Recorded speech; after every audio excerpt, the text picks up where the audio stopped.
بسم اللہ الرحمن الرحیم۔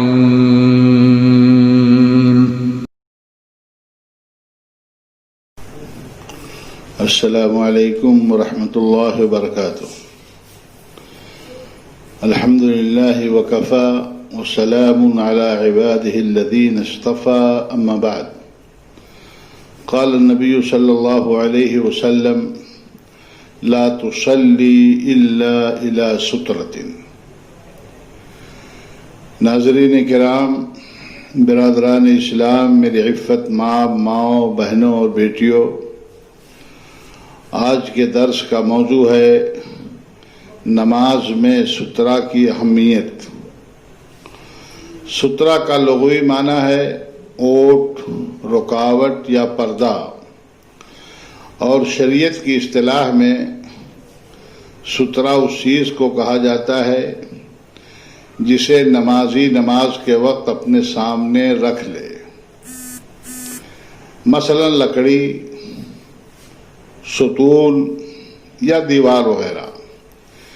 نماز میں سترہ رکھنا یا دیوار و ستون یا کسی چیز کو سترہ بنانا بعض ائمہ کے ہاں واجب ہے، جبکہ بعض ائمہ و علماء نے سترہ رکھنے کو مستحب اور افضل قرار دیا ہے۔ تاہم اگر سترہ کو واجب نہ بھی قرار دیا جائے تب بھی اس کے مستحب ہونے میں کوئی شک و شبہ نہیں ہے۔ اس لیے امام کو اور تنہا نماز پڑھنے والوں کو بہرحال سترہ کا لحاظ کرنا چاہیے اور اس کے اہتمام میں غفلت اور تساہلی نہ برتنا چاہیے، خواہ نماز مسجد میں ادا کی جا رہی ہو یا گھر میں پڑھی جا رہی ہو یا کسی میدان میں کھلی جگہ نماز کی ادائیگی ہو رہی ہو، اور چاہے سامنے سے کسی کے گزرنے کا امکان ہو یا نہ ہو، بہرحال سترے کا اہتمام کرنا اور سترہ رکھنا یہ بہتر ہے۔ اس تعلق سے حضرت عبداللہ بن عمر رضی اللہ تعالی عنہما سے مروی ہے کہ اللہ کے رسول صلی اللہ علیہ وسلم نے ارشاد فرمایا: لا تصلی الا الی سترۃ، یعنی بغیر سترہ کے نماز نہ پڑھو۔ یہ ابن خزیمہ کی صحیح درجے کی روایت ہے۔ اسی طریقے سے حضرت ابو سعید خدری رضی اللہ تعالی عنہ سے روایت ہے کہ اذا صلی احدکم فلیصلی الی سترہ ولیدن منہا۔ یہ ابو داؤد، ابن ماجہ اور بیہقی وغیرہ کی حسن درجے کی روایت ہے۔ اللہ کے رسول صلی اللہ علیہ وسلم نے ارشاد فرمایا: جب تم میں سے کوئی نماز پڑھے تو سامنے سترہ رکھ کر نماز پڑھے اور اس کے قریب کھڑا ہو۔ حضرت صبرہ بن معبد الجہنی رضی اللہ تعالی عنہ سے مروی ہے کہ رسول اللہ صلی اللہ علیہ وسلم نے فرمایا: لِيَسْتَتِرْ أَحَدُكُمْ فِي الصَّلَاةِ وَلَوْ بِسَهْمٍ، یعنی تمہیں نماز میں سترہ ضرور رکھ لینا چاہیے، خواہ ایک تیر ہی کیوں نہ ہو۔ یہ مسند احمد کی صحیح درجے کی روایت ہے۔ ان تمام احادیث سے نماز میں سترہ رکھنے یا کسی چیز کو سترہ بنا لینے کی اہمیت بخوبی ظاہر ہوتی ہے۔ سترہ قائم کرنے کی حکمت ایک حدیث میں بیان ہوئی ہے۔ اللہ کے نبی صلی اللہ علیہ وسلم نے ارشاد فرمایا: لا يقطع الشیطان علیہ صلاتہ۔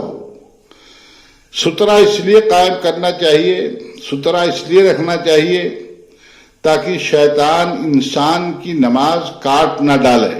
یہ ابو داؤد کی صحیح درجے کی روایت ہے۔ بہرحال سترہ کی بہت تاکید ہے، اس واسطے باجماعت نماز میں امام کو اس کا اہتمام کرنا چاہیے کہ وہ کسی دیوار کو، مسجد کی دیوار کو یا ستون کو سامنے کر لے، یا کم از کم ایک بالشت اونچی کوئی چیز اپنے سامنے رکھ لے۔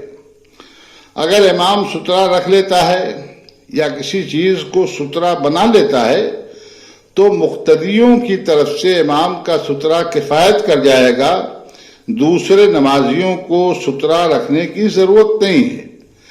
اسی طرح جب آدمی گھر میں، مسجد میں یا میدان میں تنہا نماز پڑھے تو اسے بھی اپنے سامنے ستھرا رکھ لینا چاہیے یا کسی چیز کو ستھرا بنا لینا چاہیے، خواہ بظاہر کسی کے سامنے سے گزرنے کا امکان ہو یا نہ ہو۔ صحیح بخاری کی ایک روایت کے مطابق نمازی اور اس کے سترا کے درمیان ایک بکری کے گزرنے کی جگہ کا فاصلہ ہونا چاہیے، جیسا کہ حضرت سہل بن سعد رضی اللہ تعالی عنہ سے مروی ہے کہ کان بین مصلی رسول اللہ صلی اللہ علیہ وسلم وبین الجدار ممر الشاة، یہ صحیح بخاری کی روایت ہے، یعنی رسول اللہ صلی اللہ علیہ وسلم کے نماز پڑھنے کی جگہ اور دیوار کے درمیان ایک بکری کے گزرنے بھر کا فاصلہ ہوتا تھا۔ معلوم ہوا کہ نمازی کو سترا سے قریب ہونا چاہیے۔ اللہ کے نبی صلی اللہ علیہ وسلم کے ساتھ صحابہ کرام رضی اللہ تعالی عنہم اجمعین بھی سترا کا بڑا اہتمام فرماتے تھے۔